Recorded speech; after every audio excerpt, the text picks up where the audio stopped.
going to go over, go ahead and lie down on your back. Some of the mechanics and the common problems with teaching a client how to use their glutes, specifically in a glute bridge, right? Everybody, glute training is a big thing, not just for aesthetics, but very useful in everything from squatting and deadlifting, lunging, walking, going upstairs. So a very common exercise that we'll use to teach glute activation, to develop the glutes, and to teach more glute awareness is the glute bridge, okay? And I haven't had Thomas practice anything yet, so I'm just going to actually get him to show me, and then we'll work from there. So you want to show me a glute bridge right from there? Good. Excellent. And come back down. Again, go back up, and squeeze. Good. And back down. Now Thomas actually has pretty good control over here. The typical problem that we see, I don't know if you can demonstrate this, but try going up and just use your lower back. And that's the opposite of that. All down. Watch out for a second. Yeah. Okay. So the most common problem with the glute bridge is that the client will lift up with the lower back and not be using any glutes whatsoever. So because of their lack of awareness, they'll tend to lift up in this position here.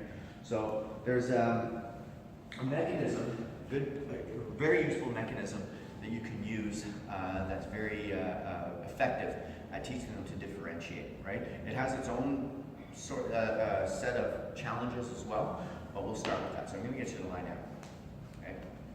Now, first thing I'm going to get you to do is I'm going to get you to give me a little crunch, right? And if you want to support your head, you can do that as well. Crunch a little harder, good. Now from there, I'm going to get you to keep your eyes looking towards your groin and looking at what's happening through here, through your core, okay?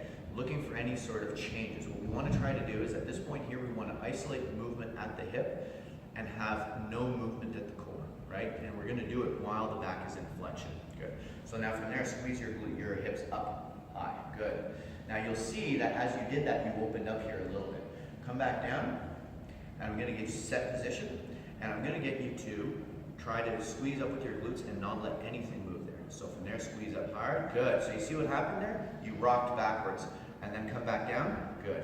And then push up hard as you can with the glutes and then rock back. So when the core is tight, you'll see that there's going to be this rocking chair. You can take a little break. There's going to be this sort of rocking chair kind of motion. You feel your glutes working there? Yeah. Okay. So another problem that'll tend to happen there, right? You see it's extending his legs. Hamstrings were starting to act right there, right? Okay. Very common as well. So as you crunch, you press up into your glute bridge. When your feet are out a little further, try again, crunch and squeeze with the glutes or hamstrings even, right? Yeah. Okay. So bring it back down. Okay. So now let's bring the feet even closer. All right. So what I'm going to get you to do now is imagine that you're trying to slide yourself backwards.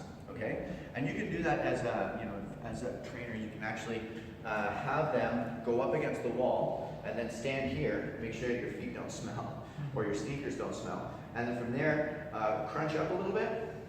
Good. And then from there, push up. Imagine that you're trying to push yourself away towards me. So push yourself into my legs as you drive your hips up. Good. That's it. Now we lost a little bit of that core there, so let's get the core engaged again. Good. Just keep that tight. And then from there, go again. Push. Now push your shoulders into my legs. Good. You see that you're feeling your hams at all there, right? You're feeling quads and glutes, right? Yeah. Okay, and then come back down. Good. Now try again without as aggressive as a push back, and just activate a little bit. Let's bring the legs really, really close. Use your quads and your glutes. So crunch up again. Good. And squeeze. There you go. That's it. One of the things that Thomas is doing here, which is very useful as well, is you can have them put their hands on their core so they can have that sensory feedback. So they have the sensory feedback plus the visual feedback, right? When they can see the wrinkles in their shirt, either open or closed, okay? And bring it back down. Good. And again, drive hard with the glutes, squeeze, and then bring it back down. Okay? So that's part one. Now we don't, when you're doing a glute bridge or a hip thrust with the weight, we don't want to do it with the flex spine. I'll go into that in a second.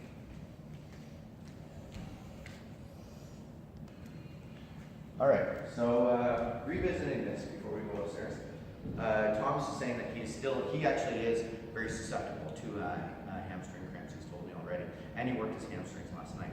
There is a way, if the hamstrings aren't already on fire, that you can get the client to sort of start to learn how to differentiate between using the glutes and the hamstrings, right? So one of the things that you would do is, again, bring the heels a little closer, and getting into the hip thrust position. Yeah, crunch, and then from there squeeze up with the glutes hard. Good, now push off with them. Now I'm going to get you to do it with your hands. I'm going to get you to go back over here, look for feedback from the glutes, feedback from the quads, and put your hands on your hamstrings and try to see if you can get them to relax, right? And that's the idea. It's easier said than done, but through the process of using that tactile feedback of making sure the glutes are on, the quads are on, and trying to relax the hamstrings as much as possible, you can eventually try to reduce the activity of the hamstrings. All right? And starting, and we're rolling. Okay, so for the hip thrust with the barbell, we don't want to do it in with a flexed spine position, right? Because in that top position, okay, so we're there. Now go into a little bit of a flexed spine. Good, and as you come down, imagine it continuing to flex in the spine. There you go. So if he has a weight sitting right here, and now the lower back is rounded, we're actually getting more of a shearing force in the lower spine, which we don't want. Similar to what you would feel when you're doing a rounded back squat. So in this case here, the cue that I like when teaching this position, if they're not able to do it right off the bat with the bar, is to put spread the hands over his abs like he's doing right there, putting the pinky finger on the ASIS and the thumb on the ribs, and then spreading the fingers over the core to make sure that there's no movement. His eyes, I'm gonna get him to look down towards his groin so he can also see what's happening at the core, right? So you can look in that position.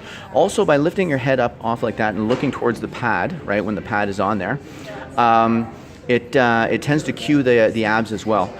What I very commonly see on this one is, okay, drive up to the top, okay, now let your head go back, all the way back, right? And then drive up with your lower back, right? Yeah, you can't even do it wrong, but this is the thing that I tend to see, yeah, and you can even do it at this, so you can push up through the back and let go of the glutes completely, right? And you'll see that you can get almost what seems like a hip extension, but it's just a lower back hyperextension. So again, going back to the same issues that we are finding with the hip thrust or on the floor, okay? So in this case here, what we want to do is we want to keep the spine neutral, right? All right, let's see. Go back up again. Good. Drive up and keep. There you go. That's it. And then bring it back down. And as you bring it back down, make sure that you're not going into flexion. That is the piece that you want to make sure. So this, by looking towards the pad and keeping the head up, you ensure or you promote the idea that you're not going to be going into hyperextension at the top, but you do run the danger of going into flexion at the bottom. So it's something that you want to watch out for by using this method of keeping the hands over the core. Okay. Now we're going to try it with the bar. We're rolling. Okay, so again, same idea now with the bar. So I'm having Thomas look at the pad, right? Squeezing the glutes up as high as he can. Good. Now as you go down, keep an eye on your core. Make sure that you're not going into flexion at the bottom. Good. That's it. And almost like you're trying to stick your butt out so it's getting closer to the floor. And then come back up, all right? And then back down. Good. There you go. So he's using his eyes to provide feedback for what's happening at the core, and and making sure that he's using the glutes up as much as possible. Now another little piece with this too, right? If they're starting to feel it too much in the quads, which is another common problem, you can get them to walk their feet out a bit.